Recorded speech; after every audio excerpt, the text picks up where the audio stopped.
রাজধানীর কাকরাইলে গণ অধিকার পরিষদের সভাপতি নুরুল হক নূর ও নেতাকর্মীদের উপর লাঠিপেটার প্রতিবাদে গেল শুক্রবার রাতে দেশের বিভিন্ন জেলায় বিক্ষোভ হয়েছে। ময়মনসিংহ, নারায়ণগঞ্জ, কুষ্টিয়া, পটুয়াখালী ও রাজশাহীতে কর্মসূচি পালিত হয়। ময়মনসিংহের ঈশ্বরগঞ্জে গণ অধিকার পরিষদের মিছিল শেষে স্থানীয় জাতীয় পার্টির কার্যালয় ভাঙচুর করা হয়। নেতৃত্বে ছিলেন কেন্দ্রীয় নেতা জিয়াউর রহমান। নারায়ণগঞ্জের চাষারায় মশাল মিছিল ও সড়ক অবরোধ করেন জেলা সভাপতি নাহিদ, সহসভাপতি নাজবুল, মহানগর সভাপতি আরিফ ভূঁইয়া সহ অনেকে। কুষ্টিয়ায় টায়ার জ্বালিয়ে মহাসড়কে অবস্থান নেন জেলা নেতা আব্দুল খালেক, তৌকির আহমেদ, রঞ্জু ও অন্যরা।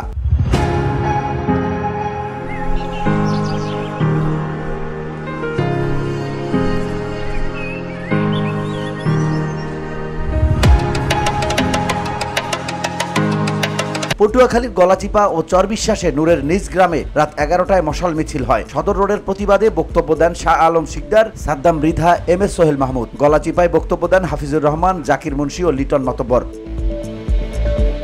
রাজশাহীতে সাহেববাজার থেকে মিছিল গিয়ে গণকপাড়ায় জাপার জেলা ও মহানগর কার্যালয়ে হামলা, ভাঙচুর ও অগ্নিসংযোগ করে সাইনবোর্ড খুলে এনে রাস্তায় পোড়ানো হয়। ঘটনাস্থলে পৌঁছার আগেই এসব ঘটে বলে জানান বোয়ালিয়া থানার ওসি আবুল কালাম আজাদ।